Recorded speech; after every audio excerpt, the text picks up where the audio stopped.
Good? Okay, this is going to be very informal, right, on the recording side.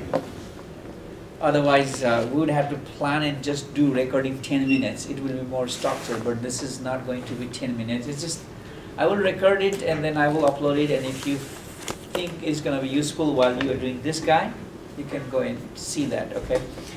So this has a lot of features, right? And this portfolio visualizer has 1, 2, 3, 4, and 5, and 6 modules, I would say that, right?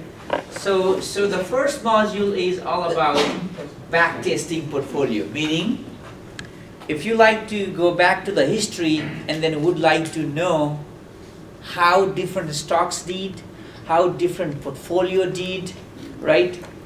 Then you would go and then construct the portfolio that you are interested and then see how it did in the past. That's called the backtesting in investment, right? So the first module is all about the backtesting.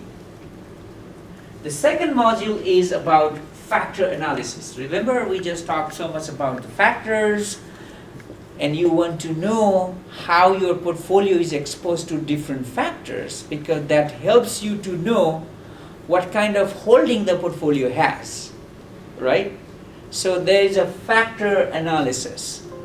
And then the next module is asset analytics, which is the screening.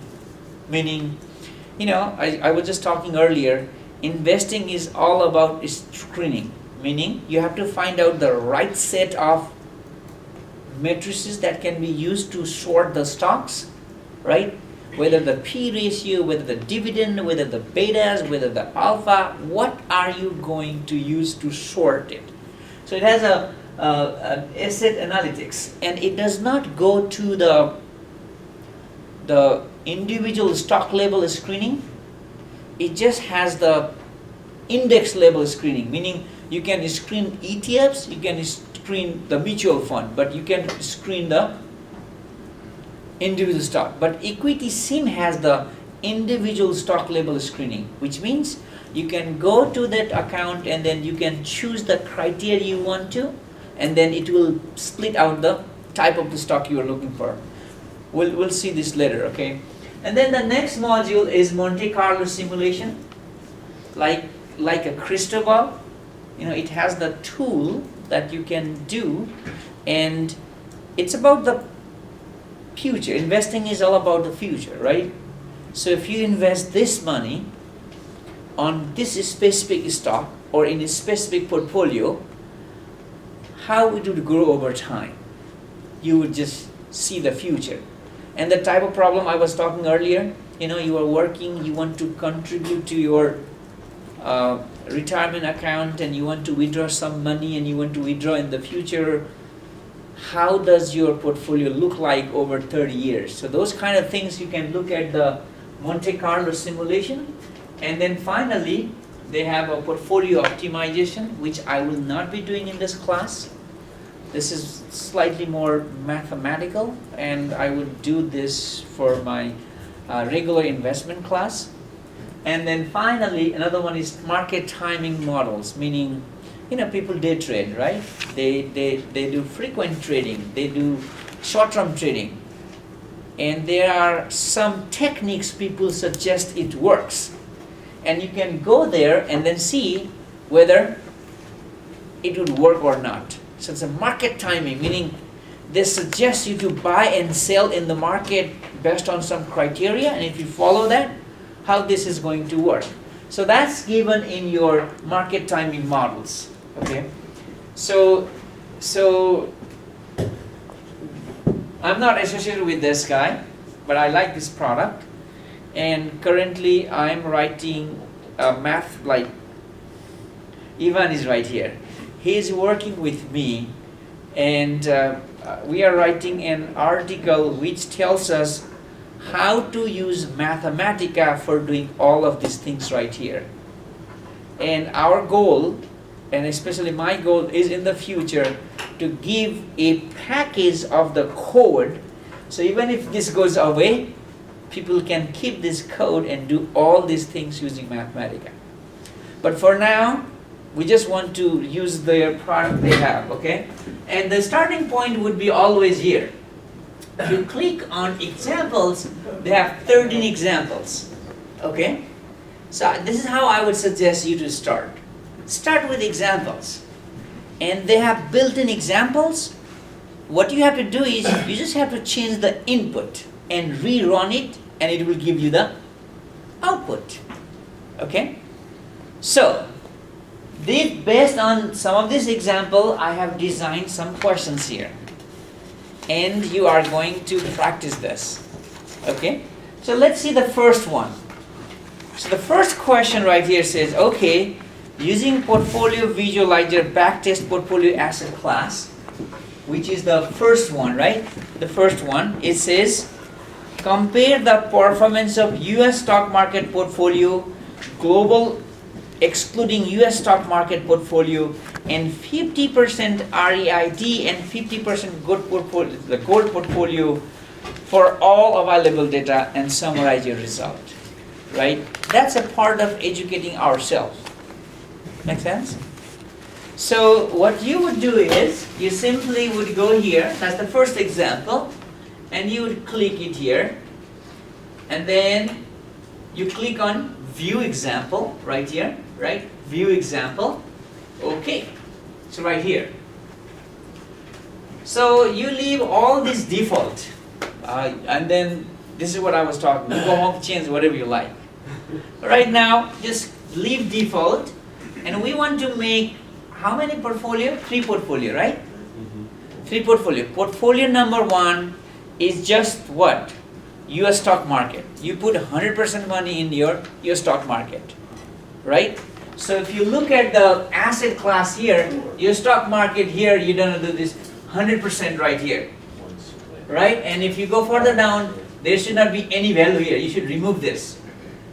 Remove this. So that means this is portfolio number 1. You're gonna put 100% on the US stock market, right? The second portfolio that you have is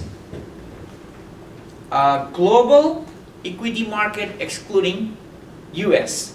Then is there an asset class with that name? Yes, global excluding US stock market. Then you put 100% here, and then remove all others, right? And all others right here. Remove all of this. So that is 100% on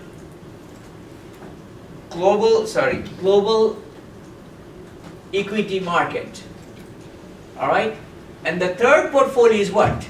Third portfolio, you are putting 50% money on your REIT. Do you know what that is? Real estate market. And then 50% on the gold commodity. And both of these are investable assets, meaning you can really invest them. You can buy the shares of the gold ETF, you can buy the shares of REIT.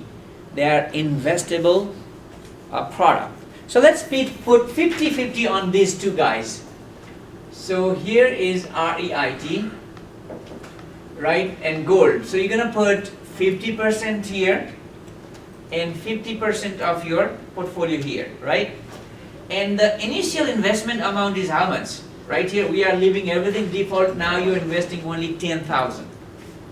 So if you invested 10,000, okay, in portfolio 1, portfolio 2, and 3 separately. It's not like splitting 10,000 these 3 portfolio, but if you had invested all in portfolio 1, portfolio 2, and 3, how much would that be? You simply would go and then, okay, analyze portfolio, right? And then now you see, this is your portfolio 1, right? 100% on US stock market.